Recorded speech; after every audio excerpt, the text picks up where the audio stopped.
Hey, this is Duncan up in Salmon Arm, BC, and today I'm going to do a little bit of a tutorial on trying to fix large depressions that were left after the sanding phase. Maybe something that's just a little bit too deep, or you had a couple strips that didn't quite fit. So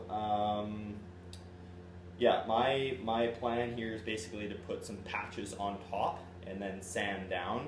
There's a few other ways to try and relieve that problem. One being, don't create it in the first place. That's a good one.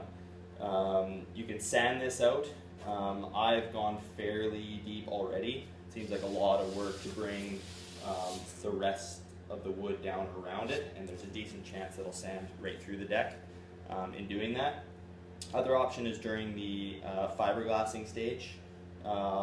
Just a bunch of fill coats of epoxy and then sanding down where the depression is and trying to smooth everything out that way. I'm going to be sanding this boat, so I'm going to try and stay away from a bunch of sanding and fill coats, because there's a decent chance that after I sand it, I'll actually eat through my fiberglass in that one spot and it'll look kind of silly. So I'll give you a bit of a look here. As you can see, or maybe not, there was a little bit of rot in one of these strips right there, and it kind of flaked off on me. So I chased it, and unfortunately, I'm not sure if you can bring it into focus here, there is a pretty good depression there, which seems like it'd be a total pain with fill coats. So yeah, I've got a couple strips that match reasonably well. The hollow is mostly restricted to these two strips here. So I'm going to start one strip here and maybe offset them a little bit.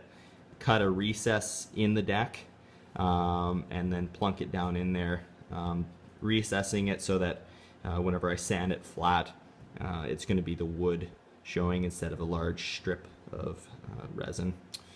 So we'll see how it goes. First time doing this.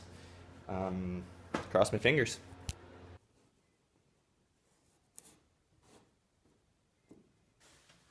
Okay, now what I'm doing here is I'm just going to take a bit of the thickness out of the strips with my block plane, reduce my sanding, and also so that I'm not sanding down into one of the beads on my strip. I'm using Coven bead strips here, so I just want to make sure it's a reasonably flat surface that's in contact and it's not going to have a hollow in it that I'm going to sand into.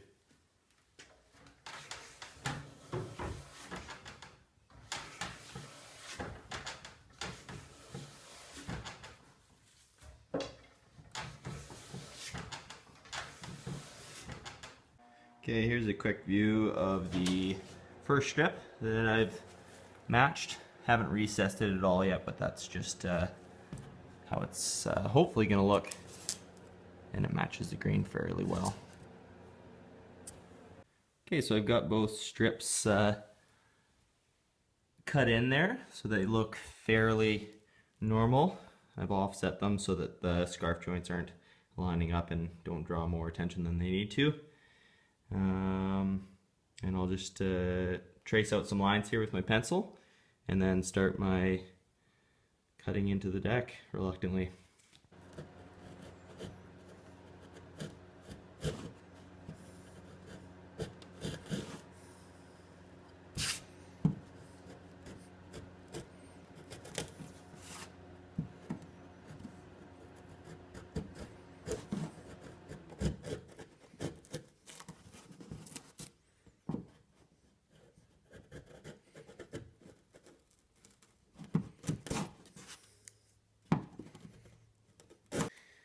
So finally finished up the recess. It's looking pretty good.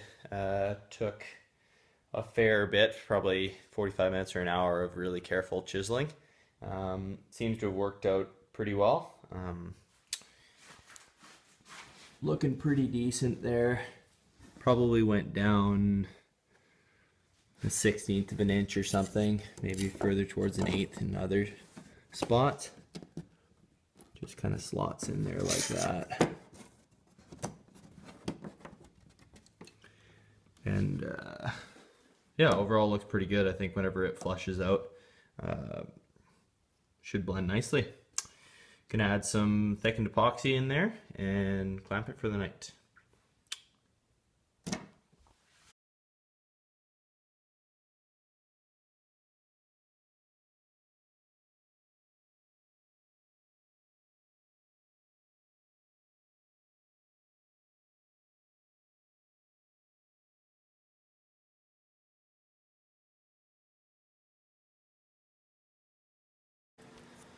Hey, so it's day 2. Everything's all dried now. Unfortunately, I didn't take a video this morning and went ahead and stained and put a seal coat on the boat, but thought I'd show you guys what it looked like. It turned out fairly well. It looks like just a normal scarf joint. You can't really tell it's a patch. So yeah, I just took the block plane to it earlier today, sanded it smooth, and just given that the depression was just within these 2 strips, it seemed like a fairly good remedy and worked out just fine. So I would say, yeah, if you've got a small depression that's maybe deep, this could be a good option for you.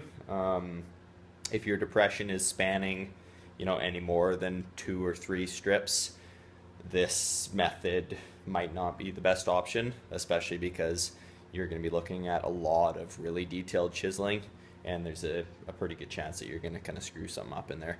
So anyway, that's one option to fill recesses in the deck or hull of your kayak.